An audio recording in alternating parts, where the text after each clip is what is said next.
المهمة هالمرة مراجعة دقيقة للجلوريا كوبانا انفيكتوس، ومثل العادة مطلوب منكم تقييم دقيق للآش، البيرن والسموك وأكيد الفليفرز، مع مقارنة لسلفه الفلور دو كانو كازانوفا. بس كمان هالمرة عندكم بس 24 ساعة قبل ما بتنتهي نص الليل. بوينا سويرتي.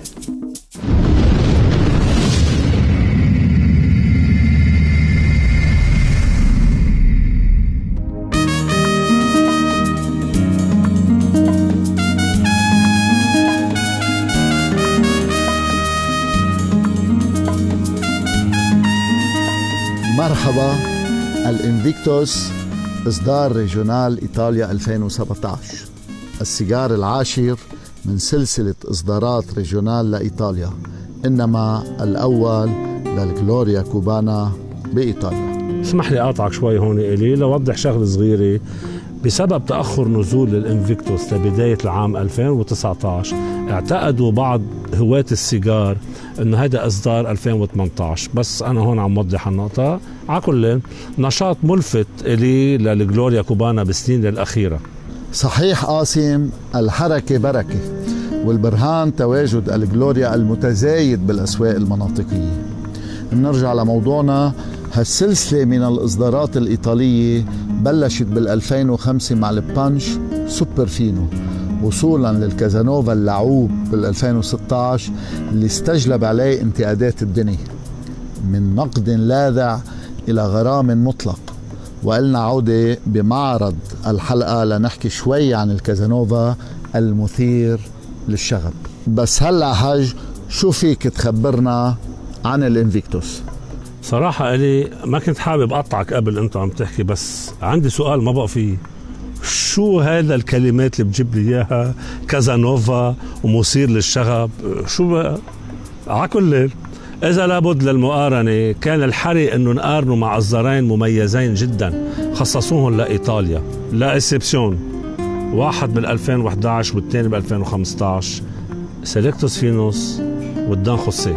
إذا هي عرض عضلات حج ولا بدي أذكر إصدار إيطالي مميز هو البانش ديادامز إكسترا بال2008 اللي ما شاف النور إلا لبدايات 2010 بغلافه الذهبي وقامته المديدة، والبعض عاب عليه طوله الزايد. ليش وجع القلب يا مدير؟ خلينا نرجع للإنفيكتوس.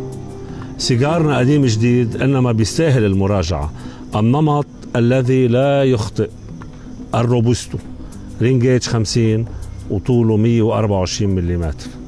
الكمية هي 8800 علبة، لكل علبة 10 سيجار. هلأ ليش 8800؟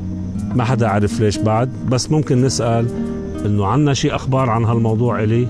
المعلومة الخاصة باللوس أوسوس ترونكويلس حاج هي أنه من بعد سهولة ونجاح تسويق إصدار الكازانوفا عن 6000 علبة، ارتقت شركة دياداما الموزع الحصري للهابانوس بإيطاليا أنه يرتقوا بالعدد إلى 8800 علبة، يعني رقم وسطي بين 6000 وال10000.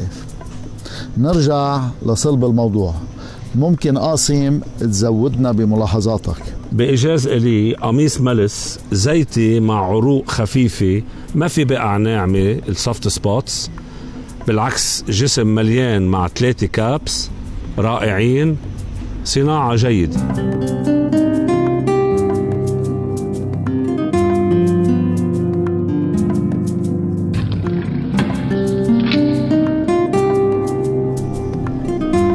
الكولدرو عطى سماكة كريمي مع عمق سكري وتلوين خفيف من البهارات. خليني زيد كومبلكس من البهارات الحلوة، كريمي مع طبقة بعيدة من الخبز المحمص.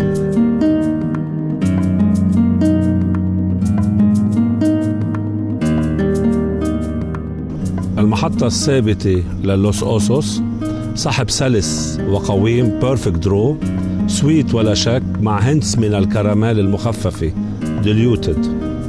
تطابق بالتوصيف قاسم، مع إضافة طعم ملبس اللوز لما بتقرمشوا حج، طعم سكري ممهور بمرارة لذيذة. مضطر هنيك مدير هون على هالإضافة اللي اجت بمحلها وتضاف على دولاب الطعامات ويل اوف فليفرز، وقريبا جدا رح يكون لنا اللوس اوسوس دولاب طعامات خاصة فينا. خليني كمان اتوقف عند هالدرول عجيب للإنفيكتوس، كأنه 150 سنة كفاح كوبي بصناعة السيجار.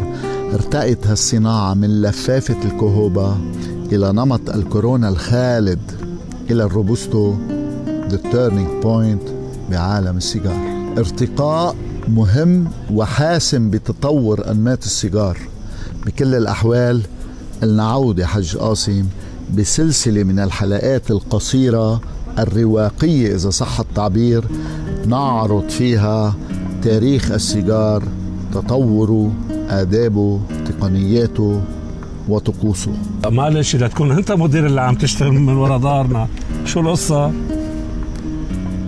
بالثلث الأول طعم خبزي حلو، بان أوليه ظاهر، قاش أبيض صافي، علامة على نقاوة الإنفيكتوس المبكرة من الترسبات، دخان معتدل السماكة، غني شوي، حلو شوي، خط حريق البارن ما بخربط.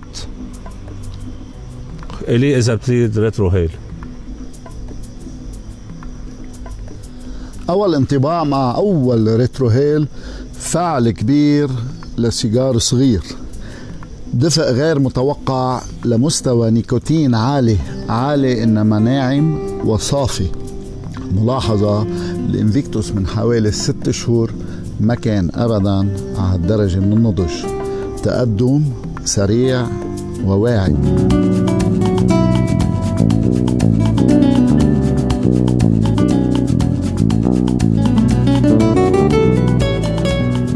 مع دخولي إلى الثلث الثاني ونكزة، الإنفيكتوس ما سجل أي تراجع، بالعكس طعم الخبز الحليبي عم يتشكل إلى طعم بريوشي طيب جدا ومنحى تصاعدي للنيكوتين السلس.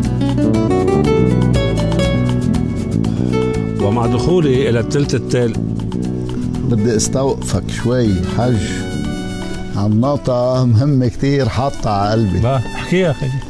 مش شايف انك عم تستعجل شوي على هالسيجار؟ مش شايف انك حرقه حريق خنق له انفاسه؟ انه شو بعمل؟ بحرقه غريق. على كل حال هاي نقطة خلافية دائمة بينه وبينه لإلي، ورح يكون قلنا فيها هيدي بعدين محطات لاحقة. بالعودة إلى الثلث الثالث، لا تغيير ينغص علينا استمتاعنا بالثلث الثاني، نفس التشخيص إنما أنعم. عجيب. شو فينا نزيد عليها إلي هيدي؟ دخول ولو متأخر كتير عنك قاسم إلى الثلث الأخير، آخر دخوله أطول من طوله. الإنفيكتوس سيجار كنت حابب شوفه أطول، طعم ملبس اللوز مازال ظاهر مع ميل إلى مرارة أقوى من بدايته، نعومة ممهورة بنيكوتين معتدل، أروما سكرية مش عم تغادره. كمان ملاحظة إلي، معلش اسمح لي فيها كمان، بس قاعدة على صدري كمان، أطول من طوله. شو بنعمل؟ هيدا الإنفيكتوس روبستو، ويمكن سر طعمته الطيبة إنه روبستو. عكل عم يحكي حكي مدير مزبوط، أنا مش عم بقدر أتخلى عن آخر مليمترات منه للإنفيكتوس. أسفاً صار وقت نترك السيجار يرتاح إلى مثواه الأخير. نستعرض معدلاته. كنت حابب شوف الإنفيكتوس بالنص الثاني من 80، بخلق لي وبين هيلين تقالت دمه. شكراً. حال دون 85 لو بنص نقطة. سيجار جيد جدا، بذكرني بالهويو ابيكيور سبيسيال. سيجار الريشيو سعر على متعة هو ممتاز، وبمقارنة للكازانوفا مثل ما حكينا قليل ببداية الحلقة، أتجرأ وأقول أنه الإنفيكتوس تجاوزوا باكرا. شاغب أو لم يشاغب الكازانوفا، وبالقريب العاجل رح يوقف مثل الشاطر ورا الإنفيكتوس. شو العمل حج؟ فيك تدور محركات مصادرك، تقدر تأمن كميات. محركات دايرة أصلا إلي، بس كلمة كميات بتحمل التأويل. يعني قديش؟ 5 10 أكتر؟ ما بنعرف، هذه بنتركها لكم انتو تقرروا. وهون خلص مشوار اللوس أوسوس ترانكويلس مع الجلوريا كوبانا الانفيكتوس إصدار 2017 خاص إيطاليا. وإلى لقاء قريب. تابعونا.